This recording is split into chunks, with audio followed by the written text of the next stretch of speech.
¿Qué aspectos valoramos o tenemos en cuenta cuando nos planteamos solicitar una pensión de incapacidad permanente, una pensión de invalidez, por problemas de tipo de salud mental, es decir, por depresión, ansiedad, etcétera?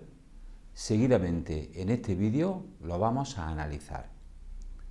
Buenos días, soy Ramón Escribano, soy abogado especializado en reclamación de pensiones de incapacidad permanente, reclamaciones frente a altas médicas que se puedan considerar indebidas y en general frente a reclamaciones frente a la seguridad social y de tipo laboral. Y en este vídeo queremos explicar los criterios habituales o más comunes que seguimos en nuestro despacho a la hora de plantearnos solicitar una pensión de incapacidad permanente cuando la patología fundamental que sufre la persona interesada es un trastorno de salud mental, una depresión, un trastorno de ansiedad, etcétera. Lo primero que tenemos que comentar es que existen, como saben, muchos tipos de trastornos de tipo de salud mental. Trastornos que, por supuesto, unos son más graves que otros y, por supuesto, inciden de manera diferente en la capacidad laboral de cada persona. Que es a nosotros lo que nos interesa. A nosotros lo que nos interesa es valorar la capacidad laboral de la persona que sufre una patología de este tipo. Existen trastornos muy graves, como pueden ser trastornos de tipo psicótico, donde la persona presenta un alejamiento de la realidad que indudablemente le va a conllevar que no tenga ningún tipo de capacidad laboral, incluso que en algunos aspectos necesite incluso ayuda de tercera persona, por lo cual incluso podríamos plantearnos solicitar una gran invalidez o una incapacidad absoluta al menos. Pero también existen otros procesos de enfermedad mental, de salud mental, que son menos graves, pero que también incapacitan de forma muy notable para poder realizar trabajos con normalidad. Hablamos de depresiones, por ejemplo, de depresión mayor, depresión de tipo moderado, trastornos adaptativos, trastornos de ansiedad, etcétera. Pues bien, lo primero, para plantearnos solicitar una pensión de incapacidad permanente, es tener un diagnóstico concreto. Nos interesa sobremanera que la persona que nos acude en nuestra ayuda para solicitar una pensión nos aporte informes médicos de los especialistas en salud mental, que son los psiquiatras.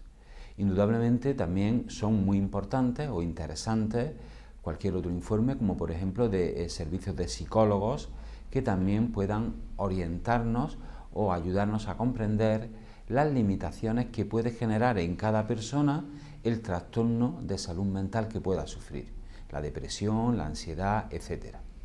Pues bien, lo primero es eso, tener un diagnóstico concreto, un diagnóstico que además está consolidado. ¿A qué me refiero?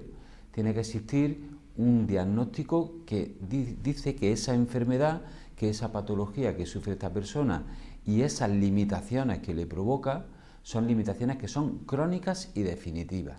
Incluso sería recomendable que se hiciera incluso un pronóstico, es decir, que el médico dijera si esto tiene un pronóstico de que puede recuperarse a corto plazo o a largo plazo, o bien que tiene un pronóstico desfavorable. Esos aspectos son aspectos que sin duda son muy relevantes. Sobre todo, queremos explicar por qué. Porque en los trastornos de salud mental, en este tipo de enfermedades, se tienen que cumplir plazos y tratamientos.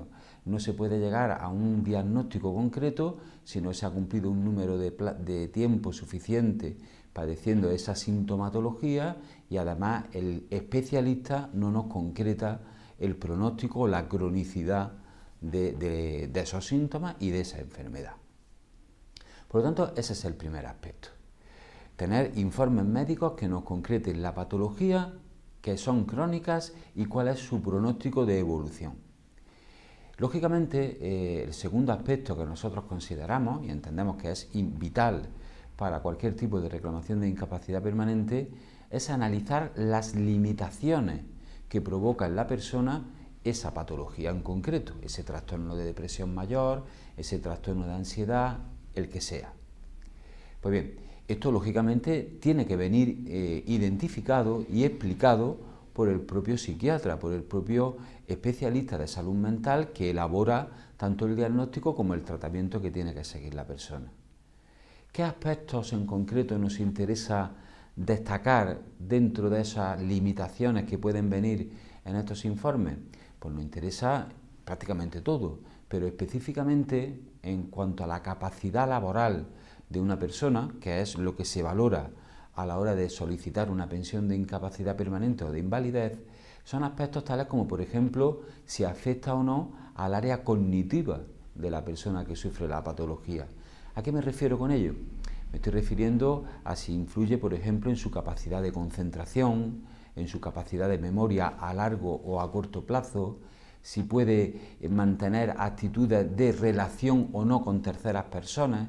Por ejemplo, hay personas que esta patología, y es muy común, provoque aislamiento social, retraimiento social. Es decir, la persona no puede relacionarse con otras personas, tiene dificultades para incluso salir a la calle. Todos esos aspectos son muy relevantes, porque dependiendo de cada caso y de cómo sean esas limitaciones, podremos nosotros más o menos establecer un pronóstico en cuanto a la posibilidad de una pensión de incapacidad permanente.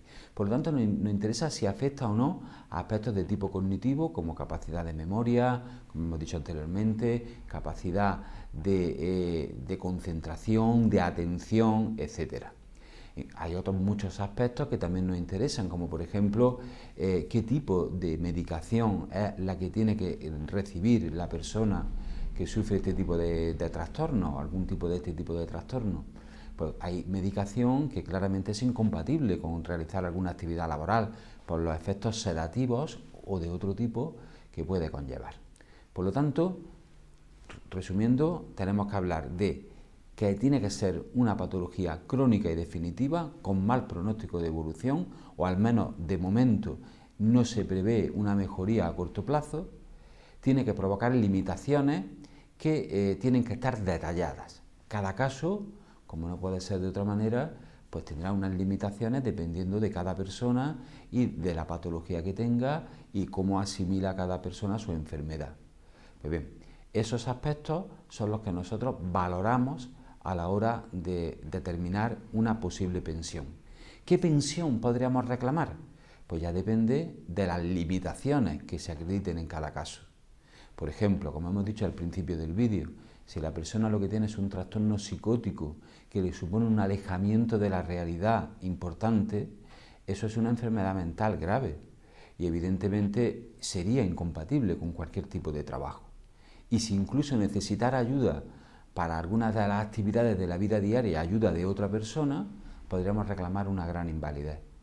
Pero en otros casos, en los casos en que la patología de salud mental que tenga el interesado o interesada lo que hace es provocarle que no puede realizar ningún tipo de trabajo porque no tiene capacidad de concentración, de atención, tiene fallos de memoria, presenta aislamiento social, presenta un ánimo muy deprimido y que le imposibilita poder tener actitudes necesarias de eficiencia a la hora de realizar su trabajo, pues en esos casos podríamos plantearnos una prestación de incapacidad permanente absoluta. No puede realizar ningún trabajo.